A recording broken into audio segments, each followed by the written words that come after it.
My phone accidentally accepted husband's call while I was telling my friends how much I hate him. I'm sitting on Melissa's plush white sectional, wine glass in hand, surrounded by my closest friends. It's Friday night, our sacred girls' night that's been a tradition since college.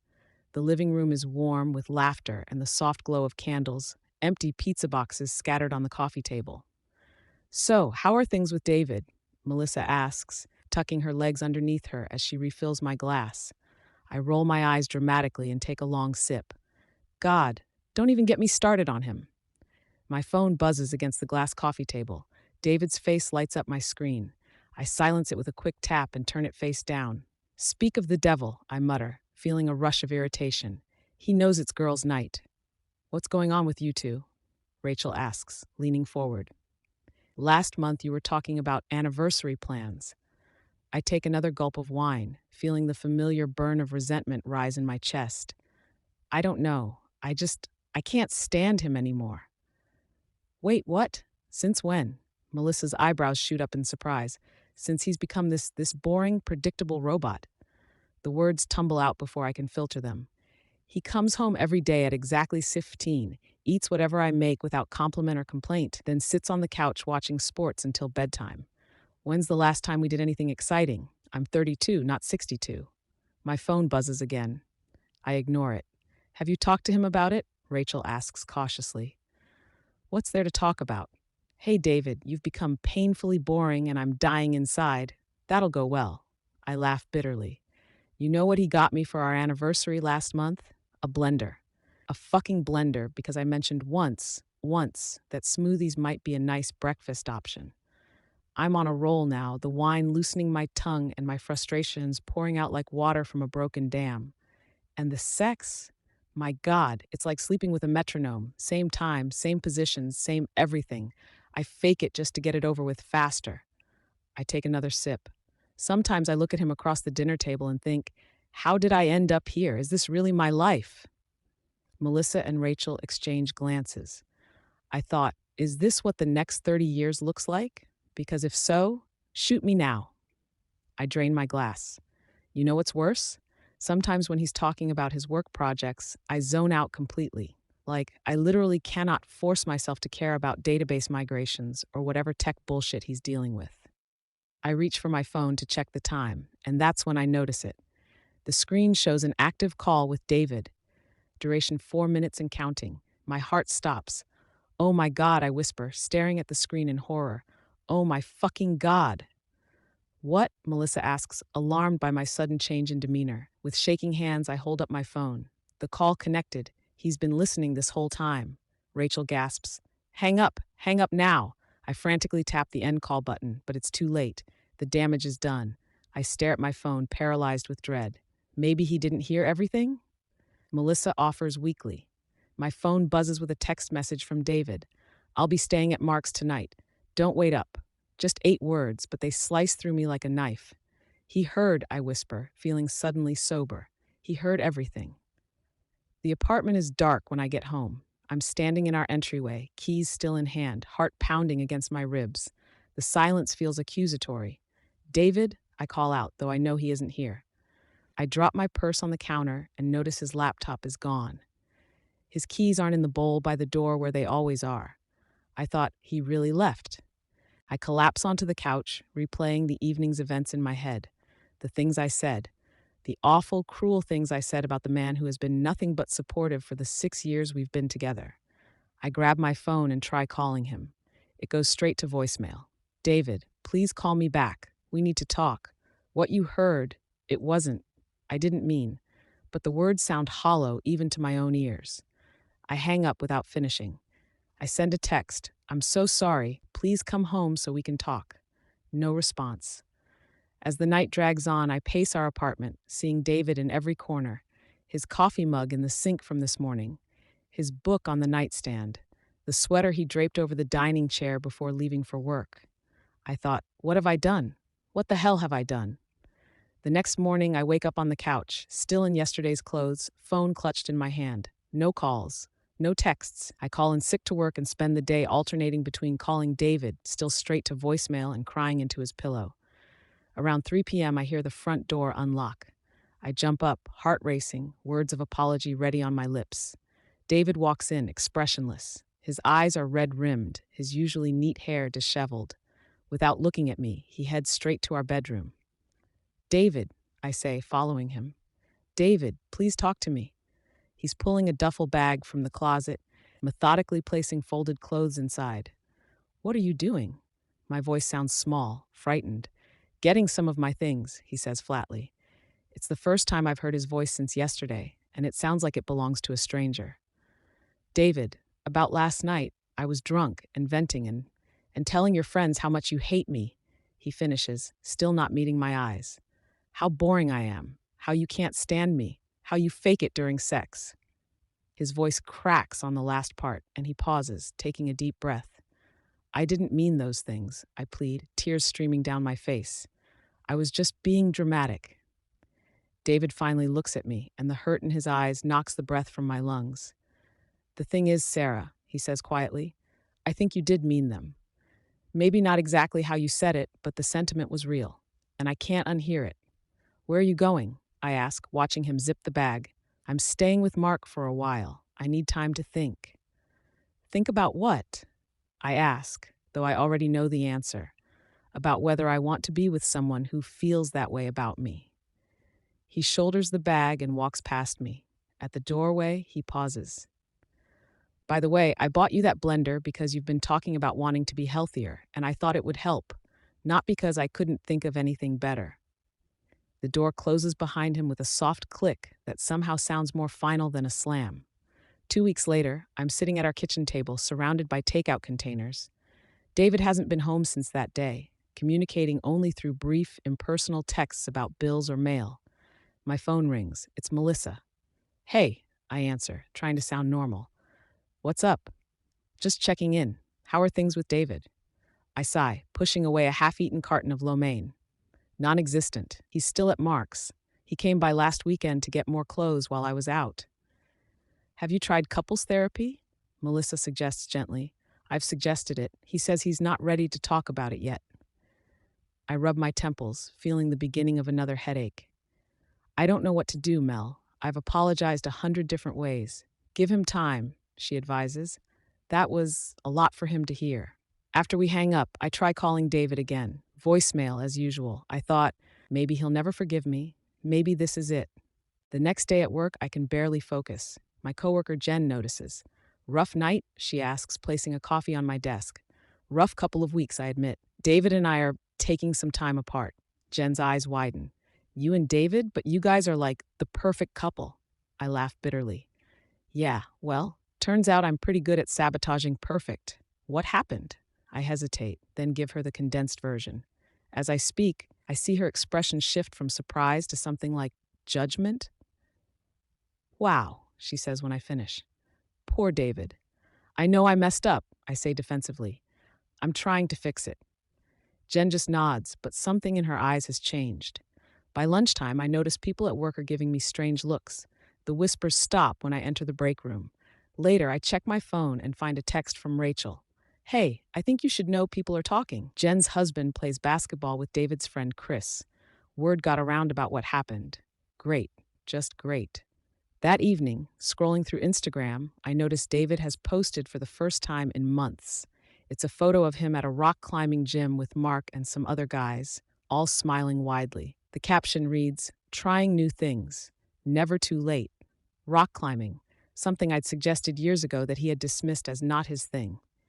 I stare at the photo, at his smile that doesn't quite reach his eyes, at the casual arms slung around Mark's shoulders. He looks different somehow. I swipe to the next photo and freeze. There's David with a pretty brunette I don't recognize, both of them in climbing gear, giving thumbs up to the camera. The comments are full of supportive messages. "Good to see you smiling again, man. She seems great. Happy for you. Onwards and upwards." I feel like I've been punched in the stomach. I thought, he's moving on. Already. A month after the incident, as I've started calling it in my head, I'm sitting in a coffee shop near our apartment. Well, my apartment now, I guess. David officially moved out last week, taking only his personal items and leaving behind all the furniture we'd picked out together. I'm staring into my latte when someone calls my name. I look up to see Chris, one of David's closest friends. Mind if I sit? He asks, not waiting for an answer before sliding into the chair across from me. I brace myself. Chris has been friends with David since college. If he's here to tell me off, I probably deserve it. How are you holding up? He asks instead, surprisingly gentle. I shrug. I've been better. How's David? Chris studies me for a moment. He's getting by. Started therapy, actually. Really? David had always dismissed therapy when I'd suggested it for my own anxiety. Yeah, said he wanted to understand why he stayed in a relationship where he wasn't appreciated. Chris's words sting, but his tone isn't accusatory. I did appreciate him, I say weakly. I just forgot to show it sometimes. Sometimes. Chris raises an eyebrow. Sarah, I've known you guys for years. You've been taking David for granted for a long time. That's not fair, I protest. But even as the words leave my mouth, memories flash through my mind. David planning a surprise weekend away that I complained about because it wasn't the destination I would have chosen. David cooking dinner after a long day at work and me barely acknowledging it. David listening to me vent about my job for hours, while I zoned out whenever he talked about his. You know what David told me? Chris continues. He said he can't remember the last time you asked him about his day and actually listened to the answer, or the last time you thanked him for something without it feeling obligatory. I stare at my coffee, unable to meet Chris's eyes because I know he's right. I'm not saying this to make you feel worse, Chris sighs. David still cares about you. That's why it hurt him so much. Is he seeing someone else? I ask, thinking of the brunette in the Instagram photo. That's Lisa, Mark's sister-in-law. She's just a friend. David's not ready to date anyone yet. I feel a shameful rush of relief. Look, Chris says, standing to leave. David's a great guy who deserves someone who sees that. If that's still you, you've got a lot of work to do. After Chris leaves, I sit there for a long time, replaying our conversation. I thought, have I really been that awful? That ungrateful? I think about the life David and I built together, the apartment we decorated, planning for a future, the inside jokes, the way he always remembered to buy my favorite ice cream, even when it wasn't on the grocery list, the quiet support he offered when my dad was sick last year. And what had I given him in return? Criticism, boredom, the crushing knowledge that his wife found him tedious and disappointing. My phone buzzes with a text from David. Stopping by tomorrow at 11 to get the rest of my books. Will you be home?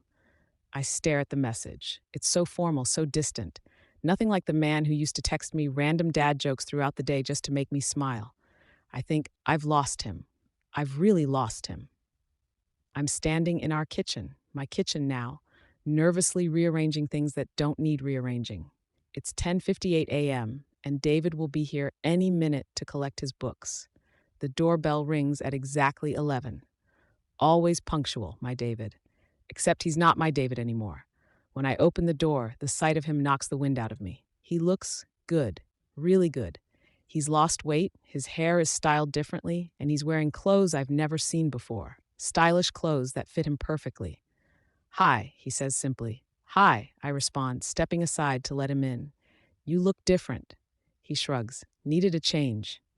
I follow him to the bookshelf, watching as he selects titles and places them carefully in a box he's brought. The silence between us is deafening.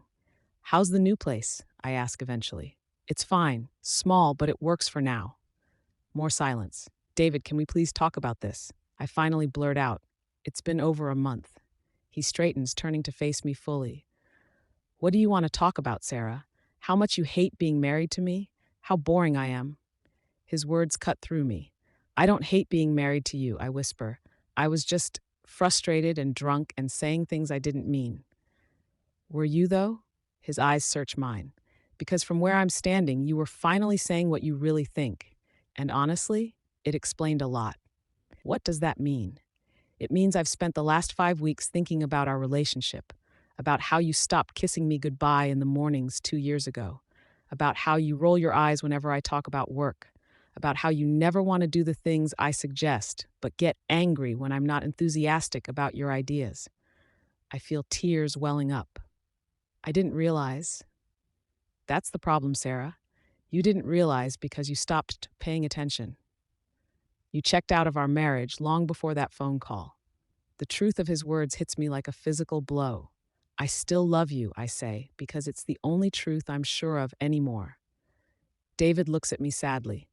I still love you too, but I don't think you like me very much, and I deserve better than that. I want to fix this, I plead, stepping toward him. Tell me how to fix this. He shakes his head. I don't think it's that simple. I've been talking to my therapist about this, about us, and I realized something important. What? I ask, afraid of the answer. I realized I've been letting you dictate my value, trying so hard to be what you wanted that I lost myself somewhere along the way. He runs a hand through his hair. Do you know why I never tried new things, took risks? Because every time I did, you made me feel stupid for it. That's not true, I protest. Remember when I wanted to try that cooking class? You laughed and said I could barely make toast? Or when I talked about changing careers? You told me I was having a midlife crisis. I remember both conversations. I'd thought I was being funny, realistic. I hadn't realized I was crushing his spirit. I'm sorry, I whisper. I didn't see what I was doing. I know, he says gently, and that's part of the problem. He finishes packing his books, then straightens. I've filed for divorce, Sarah. The words hit me like a bucket of ice water. What? No, David, please. It's what's best for both of us, he says firmly. You deserve to be with someone who excites you, who makes you happy, and I deserve to be with someone who values me for who I am. I do value you, I insist, tears streaming down my face. You valued what I provided, security, stability, but you didn't value me. He picks up the box. The papers will be delivered this week. I'm not asking for anything except my personal belongings and a clean break. As he walks toward the door, I feel panic rising. So that's it? 6 years together, and you're just walking away? He turns, his expression a mix of sadness and resolve. You walked away long before I did, Sarah. You just didn't have the courage to admit it. The door closes behind him with a soft click. 6 months later, I'm sitting in a small bistro with Melissa. It's a beautiful spring day, the kind David and I used to spend walking in the park, planning our future. So, how are you really doing? Melissa asks, studying me over her coffee cup. I consider the question carefully. Better, I think. The divorce was finalized last month. And how do you feel about that? I sigh, watching people pass by outside the window. Sad, relieved, guilty, all of it at once. The last 6 months have been a crash course in self-reflection. Weekly therapy sessions that forced me to confront uncomfortable truths about myself, about how I'd treated David, about how I'd treated everyone in my life. Have you seen him? Melissa asks carefully. Once, at that charity thing Rachel's company hosted. I twist my napkin between my fingers. He was there with someone. Oh, Sarah, I'm sorry. I shake my head. Don't be. She seemed nice, and he looked happy. My voice catches. Happier than I've seen him in years. It had been jarring seeing David across the room with another woman. He'd nodded politely when our eyes met, but kept his distance. The woman beside him, petite, with kind eyes and an easy laugh, had looked at him with such obvious admiration that it had physically hurt to watch. What about you? Melissa asks. Rachel mentioned you've been seeing someone? Just one date, I clarify. He was nice, but I trail off, not knowing how to explain that every man I meet now gets compared to David, and none of them measure up. It'll get easier, Melissa assures me. Just give it time. Later that evening, I'm walking home when I pass the restaurant where David and I had our first date. On impulse, I step inside, asking for a table for one. The hostess seats me at a small corner table, ironically close to where David and I sat that night 7 years ago. I remember how nervous he'd been, how he'd knocked over his water glass reaching for the bread basket, how we'd laughed about it, already comfortable with each other despite having just met. I order a glass of wine and sit with my thoughts about how a careless moment of frustration cost me the best relationship I'd ever had, about how easy it is to take someone for granted until they're gone. My phone buzzes with a text from my therapist, confirming tomorrow's appointment. Another buzz follows, an Instagram notification. Against my better judgment, I open it. It's a photo posted by Mark, David standing on a beach at sunset, arm around the same woman I'd seen at the charity event. The caption reads, "Congrats to these two on their new place, new beginnings." I stare at the image, at David's genuine smile, at the contentment evident in his posture. He's moved on, really moved on. I put down my phone and take a deep breath. I thought, he deserves this happiness, even if it's not with me. The waiter brings my wine, and I raise the glass in a silent toast to David and his new life, to the lessons I learned too late, to the hope that someday I might find that kind of love again, and this time know how to cherish it. Because if David taught me anything, it's that love isn't just about grand gestures or excitement. It's about respect, appreciation, seeing someone for who they truly are, and loving them not despite their ordinariness, but because of it. I take a sip of wine and watch as a young couple enters the restaurant, clearly on a first date. They're awkward, nervous, full of possibility. I smile sadly, thinking of all the first dates in the world and all the ways they can end. Some fade into nothing, some bloom into something beautiful, and some, like mine with David, grow into a love that should have lasted a lifetime, if only I'd known how to tend it properly. Outside, the city hums with life, people finding each other, losing each other, starting over. As I pay my bill and step back into the evening air, I feel something shift inside me. Not healing exactly. That will take much longer, but acceptance. David is gone. Our life together is over, but the lesson remains that love, real love, isn't about what someone can give you or how they make you feel. It's about seeing them, truly seeing them, and recognizing the quiet gift of their presence in your life. It's a lesson I learned too late with David. But maybe, just maybe, it's not too late for me to become the kind of person who deserves that kind of love again someday. Until then, I walk alone through the city streets, carrying the weight of what I lost and the hope of what I might yet find if I remember to look carefully this time.